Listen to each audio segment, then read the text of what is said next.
وزیر اعظم شہباز شریف اور ترک نائب صدر نے پاک ترک تعاون سے کراچی میں تیار دوسرے بلجیم کلاس کورویٹ PNNS طائرہ کا افتتاح کر دیا۔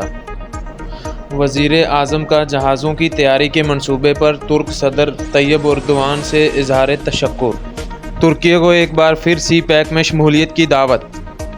نائب صدر ترک نے کہا کہ پاکستان کے ساتھ دفاعی تعاون کا یہ آخری منصوبہ نہیں، سویلین شعبوں میں بھی تعاون کو فروغ دیں گے، جو دونوں ممالک کی فلاح کے لیے اہم ہے۔ تقریب میں چیف آف نیول اسٹاف بھی شریک تھے۔ الیکٹرک کی اجارہ داری ختم ہونی چاہیے، اب موقع ہے کہ الیکٹرک کی جگہ دیگر کمپنیاں آ سکتی ہیں۔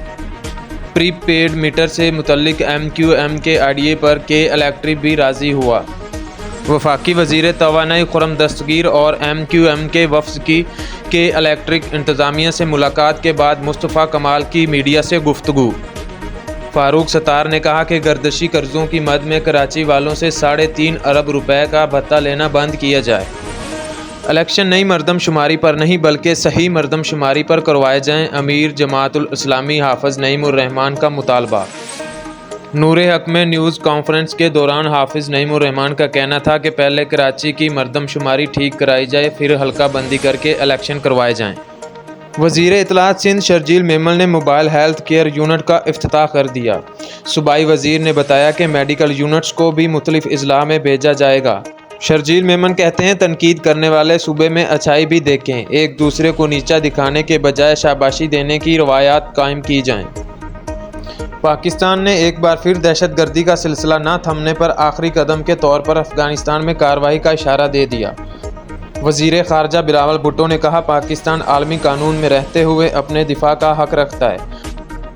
اگر افغانستان حکام نے اپنے ملک میں موجود ان گروپس کے خلاف ایکشن نہ لیا جو پاکستان میں دہشت گردی کر رہے ہیں تو پاکستان کے پاس کوئی چارہ نہیں بچے گا کہ وہ افغانستان میں گھس کر کارروائی کرے۔ بلاول بھٹو نے کہا افغانستان میں کارروائی کرنا پاکستان کا پہلا آپشن نہیں ہوگا۔ اگر افغانستان پاکستان سے مل کر دہشت گردوں کا مقابلہ کرنے کی بات کرتا ہے تو یہی پاکستان کی ترجیح ہوگی۔ اگست میں بلوچستان، خیبر پختونخوا، گلگت بلتستان، کشمیر اور مختلف علاقوں میں معمول سے زائد بارشوں کا امکان ہے۔ سندھ اور پنجاب سمیت چند مقامات پر بارشیں متوقع، مٹی کے تودے گرنے اور سیلاب صورتحال کا خدشہ۔ محکمہ موسمیات کا کہنا ہے کہ ملک میں اگست میں معمول سے زیادہ بارشوں اور درجہ حرارت رہنے کا امکان ہے۔ آج سے خیبر پختونخوا اور آزاد کشمیر میں بارشوں کا نیا سلسلہ شروع ہونے کی پیش گوئی۔ اسلام آباد، لاہور، فیصل آباد، مری گلیات میں آج بارش ہونے کا امکان ہے۔ دریائے سندھ میں سیلابی صورتحال، ریلا نواب شاہ میں دیہاتوں کی طرف بڑھنے لگا۔ متعدد دیہاتوں سے نقل مکانی شروع، سینکڑوں ایکڑ اراضی پر فصلوں میں پانی داخل۔ کمالیہ میں دریائے راوی کی سیلابی پانی سے کمالیہ سے ساہیوال جانے والی سڑک پر شگاف، کئی دیہات کا زمینی رابطہ منقطع ہو گیا۔ راجن پور کے ندی نالوں میں سیلابی ریلے سے بستی گیا مل کی سڑک کا ایک حصہ ٹوٹ گیا۔ شیخو پورہ میں ڈیمپر کی رکشہ کو ٹکر، 2 افراد جہاں بحق 2 زخمی۔ حادثہ لاہور روڈ قلعہ ستار شاہ پر تیز رفتاری کے سبب پیش آیا۔ لاہور میں چونگ میں مبینہ پولیس مقابلہ، 2 ملزمان ہلاک ملزمان کی شناخت 43 سالہ عبد الرحمان اور 32 سالہ نصر اللہ کے نام سے ہوئی۔ لاشیں پوسٹ مارٹم کے لیے ہسپتال منتقل۔ رہنما مسلم لیگ نون طلال چودھری کی 5 سال کے لیے نااہلی کی مدت آج ختم۔ طلال چودھری کو سپریم کورٹ نے 2018 میں توہین عدالت کے الزام میں 5 سال نااہلی کی سزا سنائی تھی۔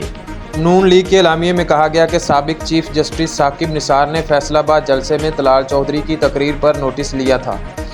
جلسے میں طلال چودھری نے آمریت کو قانونی سہارا دینے والے ججز پر تنقید کی تھی۔ مہنگائی کے سبب 63% پاکستان اس سال سنت ابراہیم سے محروم رہے۔ 76% نے عید الاضحیٰ پر کوئی نیا کپڑا نہیں خریدا، جبکہ 87% نے جانوروں کی قیمت بہت زیادہ مہنگے ہونے کی شکایت کی۔